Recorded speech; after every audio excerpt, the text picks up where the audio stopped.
Hello and welcome back to another Demis Hellen tutorial. In this video we're going to take a look at my melodic sequence workthrough and how I build up a sequence or an arpeggio based on a simple idea. So you know the format, we start with a simple idea and then we constantly move through the motions to get to the final result.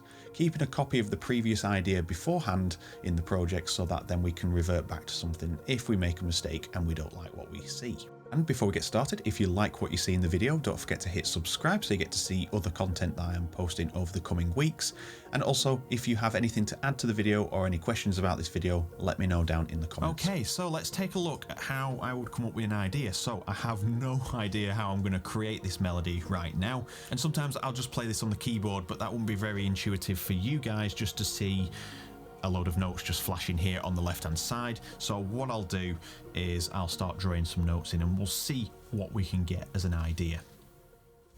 Okay, so we're going to use a simple idea and I'm just going to start throwing some ideas around here. That sounds quite nice. Just going to control the tempo here, which we are on 120. That sounded a little bit fast. And there we are, we have it on 16 triplets. If you did spot that, well done. I obviously was working in triplets at some point in the last project when I was working on this. So let's do that again. Here we are. That should be... There we are. So that is a pretty sort of solid idea. That's just the... does have a nice vibe to it, has an uplifting happy feel, so we'll work with that. Now if you've watched my tutorials before, you will notice that I work in blocks a lot of the time, really mainly to show you how my thought process progresses when I'm creating a melody, and usually I just kind of scrub ideas and create new ideas here and there, but creating a new block so you've got your previous work to go back to if you make a mistake or you don't like the final outcome of your second revision of the melody, shall we call it. So I'm just going to pick on some different rhythm here. So I'm going to say that I want to have that starting offbeat. That could give us a nice feel.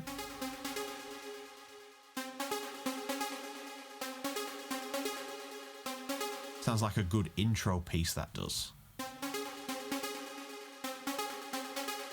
And we're going to start with a bass note. So I'm just going to pick on the beat. So we've got this dotted rhythm here, and it's just happened to be perfectly fitting between them. So that is even better for us.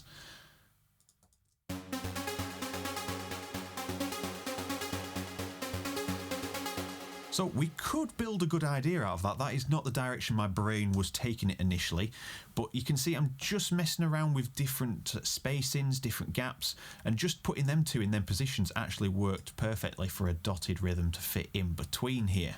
And that is an 8th dotted rhythm, by the way, so they are working in 8ths but in the dotted fashion.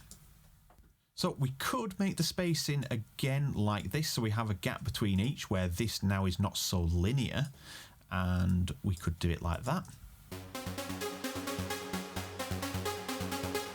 So it's a little bit too, it's going more vanilla that way. So we maybe could do it just on one bar. No, we'll keep it like that. But because we're on our third iteration, just making sure we are on our third block, I'm going to add some extra notes in here. So maybe something like that. Okay, so that's working, but I'm going to have that a little bit lower, maybe still reaching up to that E flat. That sounds like it should be on an A flat. Perfect, and I think we're going to go with that. So now that I have the idea, I'm going to put this here and I'm going to create a 4-bar section here, and let's just see if we can make anything of this.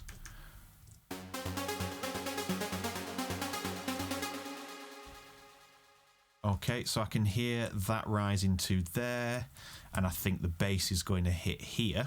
So let's just see, first of all, I will take the bass and transpose everything with it, and then just check for things that are not in key. So it's going to be that. that and that. I think I'm working in the right key here.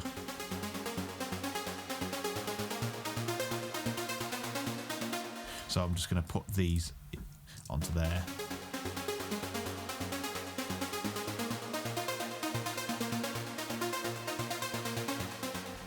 So I feel these need to reach higher. It's like they're not quite getting there.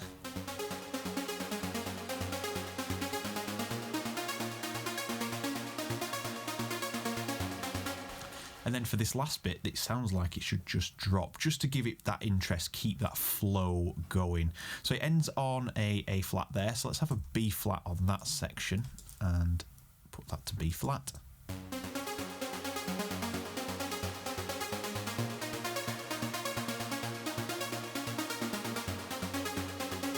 Okay, sounding okay. That sounds a little bit odd, so I'm going to put that back to the G for now. This bit seems a little bit janky for me.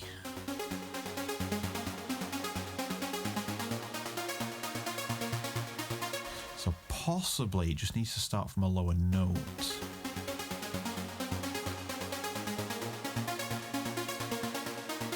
That's starting to sound okay. Let's just try this. Okay, we'll keep it as that. That's a good starting point. We've got a good idea there. So copy it over so we can come back to our raw idea if we need to. I'm just going to put this into 138 for now.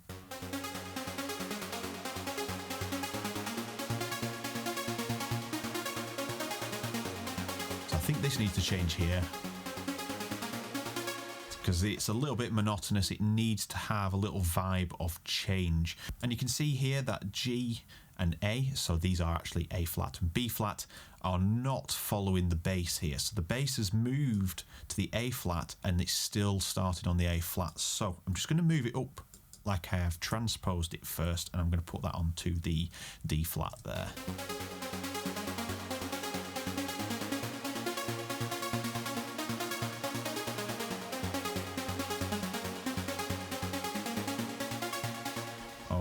Okay, I don't know how I feel about that one. It works, but it doesn't. So let's just try this.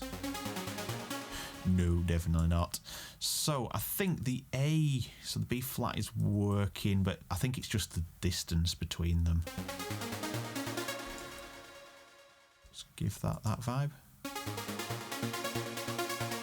That could work. Maybe just hit the G flat there, so it's not following this bit. It fits in the scale, but it doesn't fit the sequence.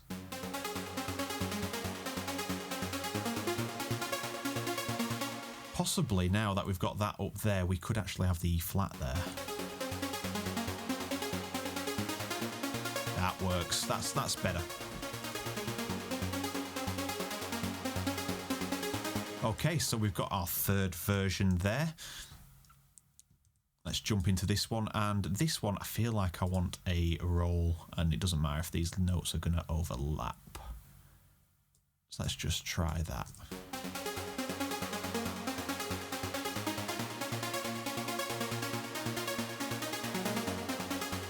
Okay, yeah, it does work, but I need to do some velocity work on that. So for now, we will remove that, and that should be back to how it was, I think.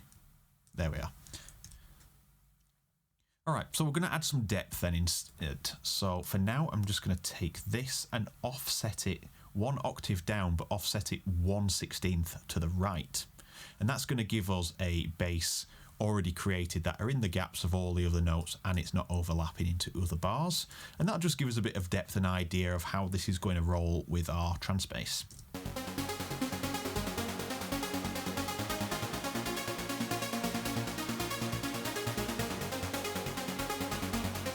I have a feeling that I'd like to drop that maybe.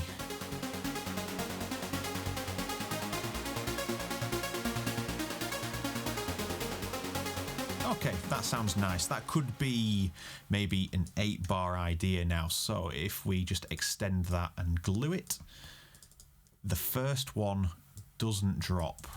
The first one stays there.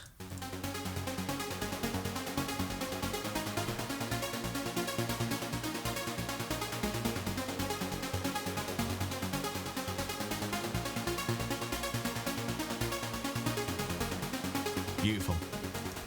Okay, that does work. Maybe it's a bit too quick. We could get away with, say, 2 bars of that.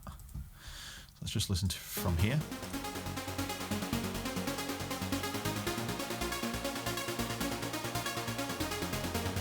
I think it works better on the 2 bars.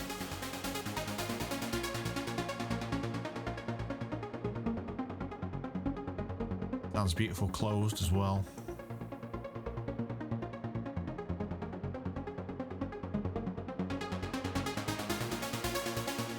Perfect. So let's take a look at expanding this idea even further. So you'd think that was where it would end.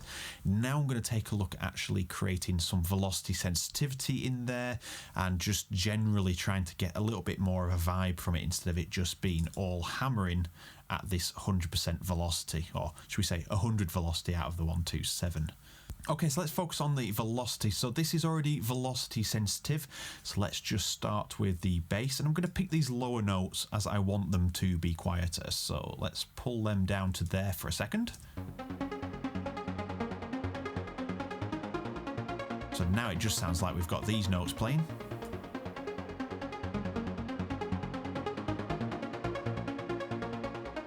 Perfect. And I'm going to bring these down, but not as much.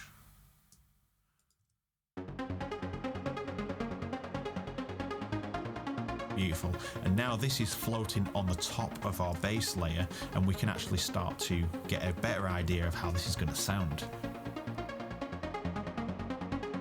So the only problem we have now is the velocity. We're going to have to edit for each individual note across the pattern, but we know they are roughly the same all the way through. You've kind of got this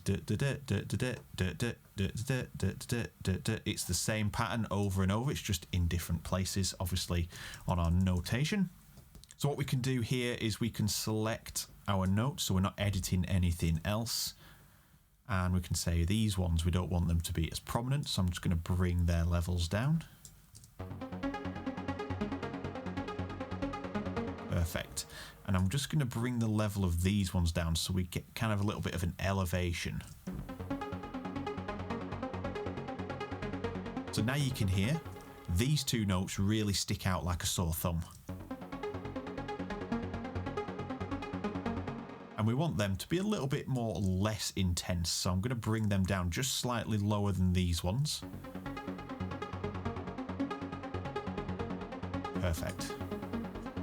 So you can hear now that we've started to inject depth into our sound, and I'd do that across the entire melody. So just give me 2 seconds and I will do that off camera now.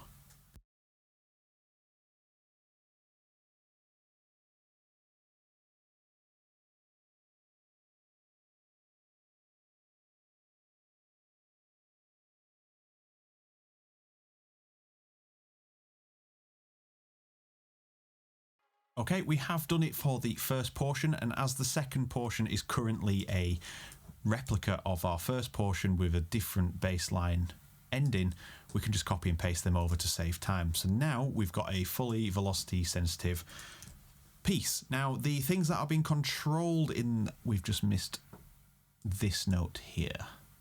Just notice there, sticking out like a sore thumb, so that'll be the same one here. And what's happening here is velocity is controlling the oscillator volume, so from about 50% up to the 100% mark, and it's also controlling a portion of the filter, and you'll get to see those when these preset packs release. Now that we have our sound, let's have a listen to this with the modulation wheel opening the filter.